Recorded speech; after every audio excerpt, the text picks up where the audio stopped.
What's up guys, Mike here, the Detroit Borg, and today we're taking a look at the brand new iPad Pro. So we have the 10.5 inch and the 12.9 inch, two different sizes but very similar specs, and we're going to compare them side by side. Now the big news is the 10.5 inch, which is an all new iPad replacing the 9.7 inch, while the 12.9 inch for the most part is a spec upgrade. In terms of pricing, the 10.5 inch starts off at a fairly high $649, while the 12.9 inch starts off at $799. So there is a price increase for the smaller model. Of course, there's three different capacity options to pick from. 64 is standard, but you can go all the way up to 512 gigs of storage. And if you add cellular data, which is another $129, you can max out the price of the full-size iPad Pro to $1,229, so that's quite expensive. Once again, the smaller iPad Pro is available in 4 colors, which includes rose gold, while the larger iPad Pro goes without rose gold. Now, there is a different wallpaper for each color, but they're not applied by default, so you'll actually have to pick them under the wallpaper settings to apply them to your home screen. So let's start with the 10.5 inch model. So all we have to do is lift up the lid, and the first thing we'll see is our tablet wrapped in lots of frosty plastic. We can go ahead and peel this off, and the design here is pretty familiar, but before we take a close look, let's get to the accessories. First up, we have a USB lightning cable, which is pretty standard. Of course, we have a packet with some paperwork that includes a quick start guide, warranty info, a set of white Apple stickers, and a SIM ejection tool, which is unique to the cellular model. Also underneath that is the power adapter wrapped in plastic, and it looks like they sort of redesigned the plastic wrapper so the prongs don't scratch anything, so there's some protectors over it. So that's just a very minor detail, but once again, it's 12 watts. Now getting to the very large 12.9 inch model, is basically the same unboxing, just scaled up to size. So of course we have our tablet wrapped in plastic, and peeling that off you can see it's a little noisier, and then we can go ahead and set that aside and take a closer look in just a bit. The accessories are identical, they're exactly the same. That includes the 12 watt power adapter. It would be nice to have a bigger power adapter for the larger battery. So side by side, the 10.5 inch does have a noticeably smaller bezel compared to the 12.9 inch, which is pretty much carried over from the previous generation. Now in terms of the screen, both of them have the same pixel count, 264 ppi, and to achieve that they do have different screen resolutions. For the 10.5 inch, it's bigger than the 9.7 inch. It's up to 2224 by 1668, while the 12.9 inch is once again at 2732 by 2048. Now, both of these are extremely bright displays that support the wide color gamut of the DCI-P3 standard. They're also true tone displays, so it adapts the color of the display for the ambient light, so it sort of reflects the conditions of the room. But new for both of these displays is ProMotion technology, which means that they can refresh up to 120 Hz, which means that the interface looks extremely fast and silky, and it's impossible to illustrate this on the camera because the camera is only running at 30 frames per second. So basically this is 120 frames per second at maximum, but it is adaptive. So it really depends on what content you're looking at. So video won't look 120 frames per second, but the interface or the UI will adapt to 120 Hz. So it looks extremely fast and responsive, and it definitely makes a big difference. It's unlike any other tablet I've ever used. The iPad Pros are still the only tablets that work with Apple's Pencil, and in this case, ProMotion is part of improving the input latency of the Apple Pencil. So according to Apple, with ProMotion, the input lag is the lowest in the industry. Both of these displays are once again fully laminated to the glass, and the glass is anti-reflective, so it's able to reject as much glare as possible, but it's not completely perfect. Although this is still a mechanical home button, we do get Touch ID 2 for the first time, so it's twice as fast as the previous generation, and of course it still works with things like Apple Pay and unlocking the iPad. Toward the top, in addition to an ambient light sensor, is the same 7 megapixel FaceTime HD camera from the iPhone 7, which is capable of 1080p HD video, the Retina flash for flashing the screen for lighting up your face, and an f2.2 aperture. Speaking of the iPhone 7, we have the same iSight camera on the back as well, 12 megapixels with an f1.8 aperture,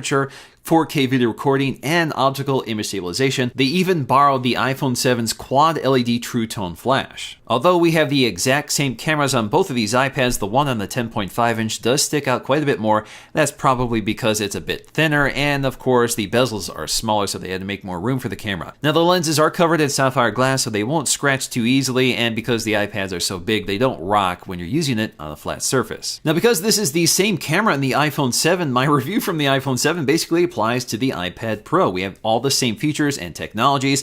We have the same 12 megapixel sensor with an f1.8 aperture, so we have a nice shallow depth of field. It also lets a lot of light into the camera for good low light sensitivity. We also have optical image stabilization for the first time, which is great for 4K video recording. We also have focus pixels for improved autofocus performance and much more. In terms of buttons, they're keeping it pretty basic. We have a sleep-wake power button toward the top and our volume controls on the side. Now, because I have the LTE version, you'll see these little stripes along the back, very similar to the iPhone. This is part of the antenna system. Also toward the center is a set of dual microphones. Now, carried over from the previous generation is a set of quad speakers. We'll find 2 at the top, 2 at the bottom, and again, they're in the same position as before. Now, these speakers are designed to be adaptive, so no matter how you're holding the tablet, this will adjust the speaker output for left and right or up and down. Now, just like the previous generation, the audio output on these tablets is really impressive, so let's go and take a listen. What's up, guys? This is Mike, the Detroit Borg, and Apple has finally updated the iMac. So they haven't touched this since late 2015,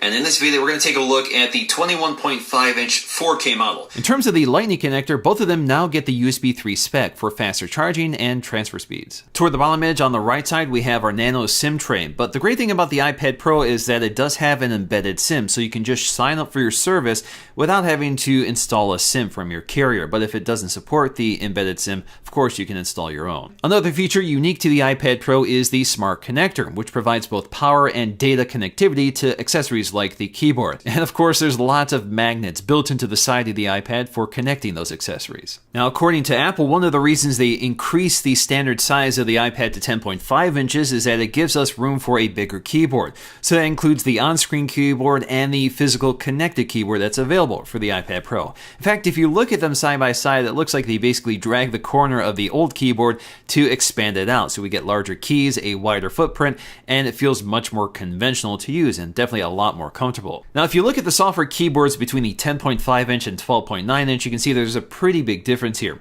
Obviously, much more compact on the smaller iPad compared to the full number row on the 12.9 inch, in addition to all of the characters and functions along the sides. But basically, it looks like they sort of cropped those off on the 10.5 inch, so at least the letters are roughly the size of a conventional keyboard. So this does make typing on the 10.5 inch screen feel a lot more natural. So when it comes to specs, they make it pretty easy to choose between them because they're identical. We have the A10X Fusion processor, which is a variation of the iPhone 7 CPU. This is the most powerful iOS processor you can buy. We also get 4 gigs of RAM in each of them, so our Geekbench scores are identical, or relatively identical. Now, if you compare this to the previous generation, obviously there's a pretty significant gain here, but the previous generation also had different specs, so they weren't quite lined up, but now everything is equal. Because we have 2 different screen sizes, we do get 2 different battery sizes to achieve the same battery life for both, so about 10 hours of general purpose use for web browsing and watching videos. In terms of the 10.5 inch, we have a 30.4 watt-hour battery and a 41 watt-hour battery in the 12.9 inch. So of course that does mean the 12.9 inch is noticeably heavier at about 1.49 pounds versus a little over 1 pound for the 10.5 inch. Comparing the 10.5 to the previous 9.7 inch model, obviously the big difference here is that the new one is bigger overall, but the bezels are smaller, so it's not quite as big as it could have gotten. Now the bezels seem to be just about the right size, so if you look at the home button, there is just enough room for it and nothing else. The chassis has been redesigned, but really it's just been scaled up to the new model. But of course, there's a lot of differences here. So for example, the antenna has been redesigned. It's not as tall as it used to be, and it's more rounded. The camera module is different. It's quite a bit bigger than the old model, but it still sticks out about the same. The microphones have moved from around the camera to the center top, and the speakers have been sort of tweaked for the new size. Now, when it comes to the 12.9 inch model, the changes are a bit bigger. So for example, we have the new P3 display for the first time on this size. So it's a much brighter display, much more vibrant. And of course, we have all the other benefits of the latest technology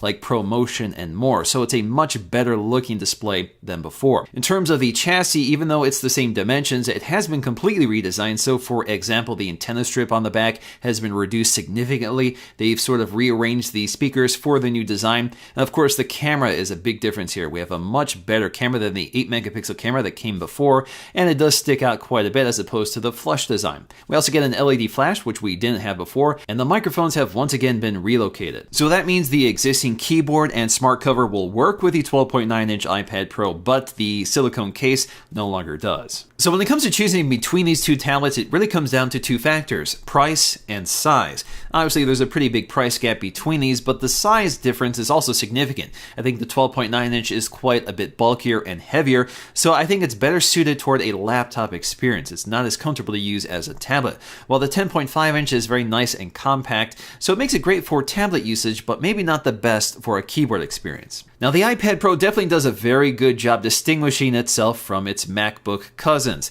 Of course, there's a lot of features here which MacBooks don't have, such as a full touchscreen, the Pro Motion feature, which makes a huge impact. We have Touch ID built in standard, and at 600 nits, this is brighter than any of the Mac displays, which makes it better for outdoor visibility. Of course, we also have a stylus if that's important to you. It's not to me, but it also has LTE, which is something no MacBook has right now. And it's a very powerful machine with the A10 CPU, certainly more powerful than I need for day-to-day tasks. Of course, there is a big difference when it comes to the operating system. For the most part, it's carried over here, but there is a major change coming with iOS 11 later this year. So if you guys want to check that out, I'll leave that linked in the description below. So in the end, I really like these tablets, especially because it gives you a technology you can't get anywhere else, and that is that high refresh rate. That makes a big difference. It's sort of like the difference between a Retina display and a non-Retina display. Once you use it, you really can't go back to anything else. Alright guys, hope you enjoyed this look at the iPad Pros. If you did, please give this video a thumbs up to let me know, and I'll see you again in my next video.